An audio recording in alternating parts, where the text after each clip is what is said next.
I think that was the lesson for today. Oh my goodness, but what truth is in that song. You know, we will not be able to love anyone more than we love ourselves. It starts right here. And so often what we do is we don't try to love ourselves, we try to put it out here. And only when we begin to love ourselves, and that's the process of what we do here within Unity, is to remind us who we are, that we are worthy, that we are worthy. And then, you know, as Mr. Butterworth would say, it's not finding the right person, it's becoming the right person. And then as we become the right person, then we attract to ourselves, by right of consciousness, that special one in our life. Perhaps. And sometimes it takes 2 or 3 times. Do you know what I mean? But perhaps. You know, I feel like something special is happening here today. There's something special happening today. And it's not just these wonderful new members, but thank God you came in. Thank you. You know, yes. But there's an energy in the room today that I feel. And I feel that it is a stream, I'm stepping into the flow of faith. The flow of faith today. And maybe it's because I've had on my mind most of the week and most of 7 years, you know, that, you know, there's a cloud of witnesses that is supporting us always. And, you know, the book of Hebrews, see, men, it says you're supposed to make the coffee. Hebrews? Okay.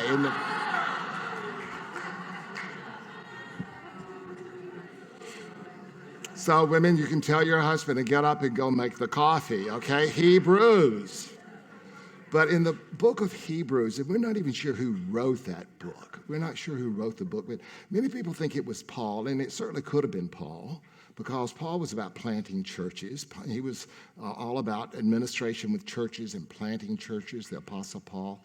You know, such a powerful person, and had such an experience with our teacher and way shower, Jesus. But in Hebrews, in the 12th chapter, it reads, "Therefore, since we are surrounded by so great a cloud of witnesses, let us also lay aside every weight and the sin that clings so closely." Now, let's do a metaphysical interpretation here. What do we mean by sin? Error thinking. You know, the traditional church probably does not teach it that way, but we do in Unity. It is error thinking, because thinking is so important to us. Everything begins with a thought, and we move from there. So it's the error thinking. It says, lay aside the weight and the sin that clings so closely. Lay aside the past. Lay aside the errors of the past. Lay aside the errors that you feel like you've made in your life. Lay those to the side. And then he says, let us run with perseverance the race that is set before us. We all have a race. It's life. We have something to do. And so often what happens is we so cling to what the mistakes we've made that we're not able to run. It's weighting us down. But what's really important for me there is to lay that aside and move on. And as I lay that aside and move on, I know that I am surrounded by this cloud of witnesses that is talked about in Hebrews. And of course, this comes right after that famous chapter on faith. The author talks about all those people that have gone before that had faith. You know, like Moses and Sarah, and he calls out Bible person after Bible person, a character that had all of his faith. And then he says, you know, probably talking to a church, he says, you too can run the race. And we've got a cloud of witnesses that are supporting us. And I believe that as we go through this transformation of our building, that we have a cloud of witnesses that's supporting us. Today begins our official date of our capital campaign, Generations of Faith. And I am so grateful that we start by affirming and remembering those generations that came before us. I have certainly pulled on some of the strength of those people that have come before us in the last few years. Of course, I thought of Charles and Myrtle Fillmore and the faith that they must have had and to start a community in 1889 in the middle of Kansas City. Can you imagine what they must have brought, this new thought? And I've often thought what challenges they must have had in order to be the founders of our community, our movement. And then, of course, I thought of Lila Rainey. Lila Rainey, those of you that may not know, she was the founder of Unity Minneapolis. She founded this in 1919. She was a lady from Kansas. They came up and married Rainey from Minneapolis. And of course, then she started this church in a home, in a study group. And again, I wondered what kind of faith she had in order to do that. Can you imagine? In the middle of Lutheran country. And she had that faith. And she did it. And this has grown and grown. And out of this church, as you know, other churches have been sprung off from our spiritual community as well. So I've often thought, what did Lila go through? When she moved from one community to another community to another community, went through naming the churches, renaming the church, and what faith it must have taken on for her to do this. Yes, I have called on this cloud of witnesses before.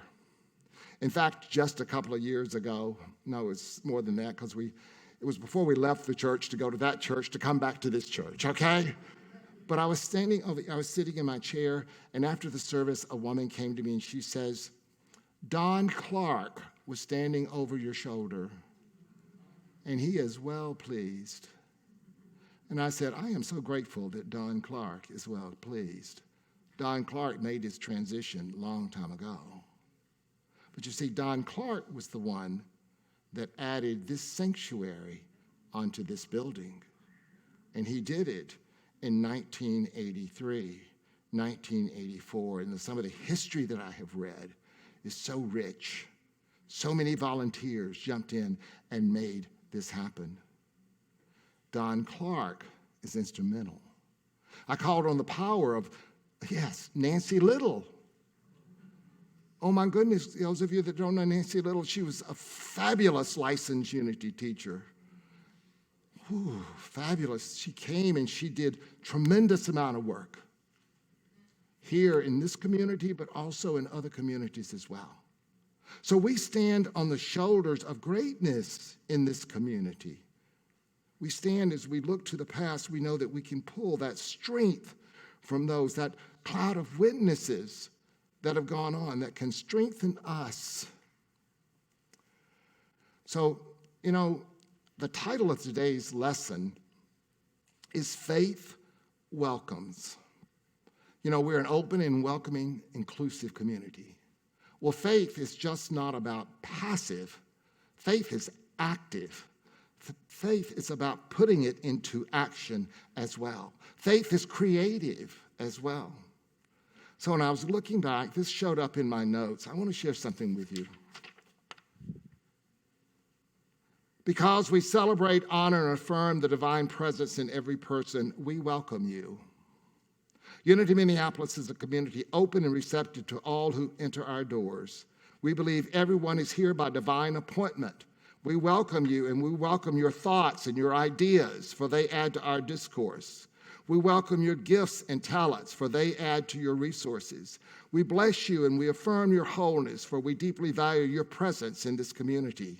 Unity Minneapolis is a community that is fully accepting of all people. We welcome everyone into our community without regard to age, abilities, race, religious beliefs, cultural background, gender, or sexual orientation. Welcome to Unity Minneapolis. This was adopted by your Board of Trustees on October the 16th, 2006. And I want to share with you, I arrived in May of 2006. This was adopted in October. Reverend Belton, David Belton, was very instrumental in supporting us with this right here. We strive to be that open and welcoming community because, with all due respect, if we're not a welcoming community, they will not be able to hear the teachings that we teach here. You know, I remember my first time walking into a Unity church was in New Orleans, Louisiana. Yes, people in New Orleans go to church. And so I was living there, newly sober, walked into that first Unity church with my 12-step sponsor. He took me there. And I cannot tell you much about what the lesson was. I can't. I can tell you the music was not good, okay? I can tell you that people that went there did not go there for the music. Oh, that's really judgmental on my part. But it was, But I do remember the feeling I had there. It was a feeling. It was a feeling, Pat, welcome. And you can come back. And there were not many places at a time in my life that I was invited back to.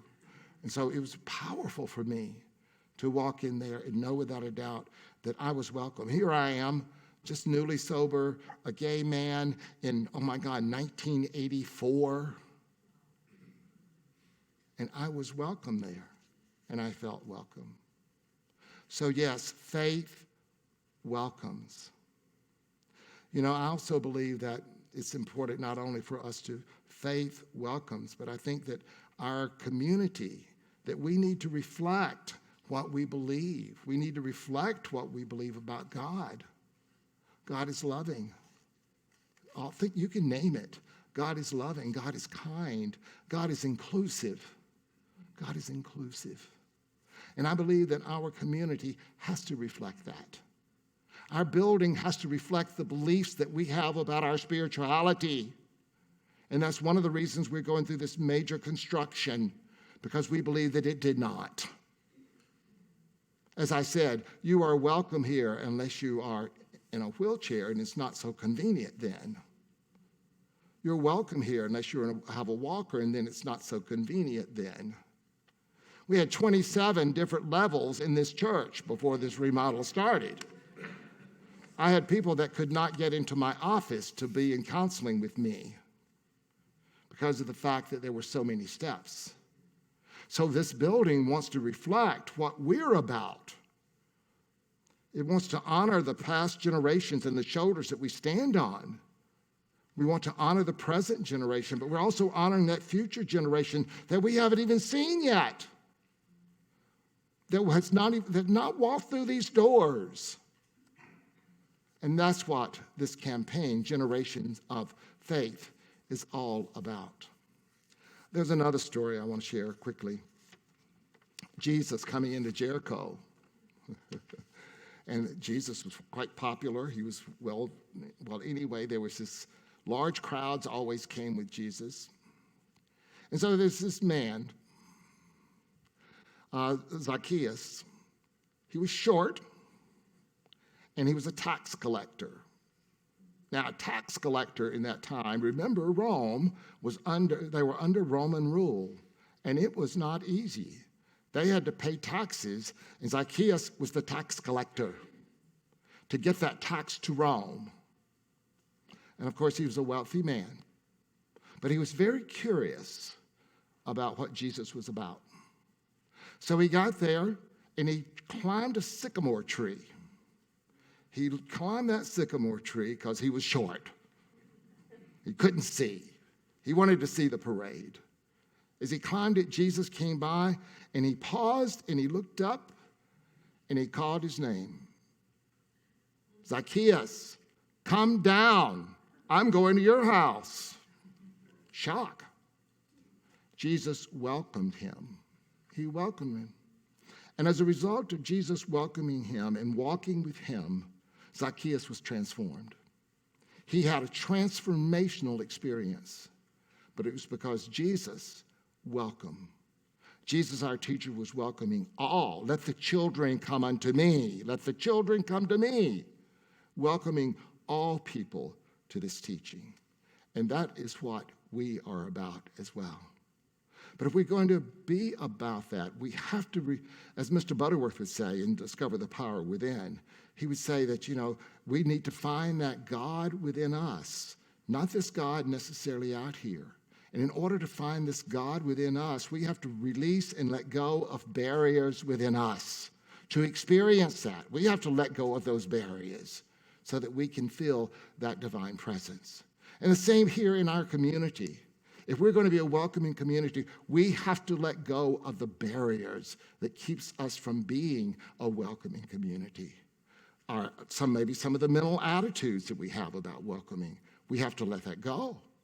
Our building, it has to be a welcoming building. We have to let those things go that are not welcoming. So as we begin our campaign this month, and we will talk about generations of faith, and thank you for that beautiful meditation. Generations of faith. We'll look at that each Sunday. Faith not only welcomes, but faith nurtures. And we'll talk about that next Sunday as well. So this month, you're going to be invited to go within and ask yourself, what can I give? What is mine to give for this second campaign? What is mine to give? And then you might ask, well, what can I afford to give? And I would invite you to change that question to, what does love say to give? What does love say to give? So as we continue on this campaign, I invite you to ask yourself, what is required of me? What is required to me? We are an open and welcoming, inclusive community. You established that value years ago. And it's our opportunity to live into it. I love you. I bless you. I behold the living presence of the divine within you, and I look forward to this series. God bless you.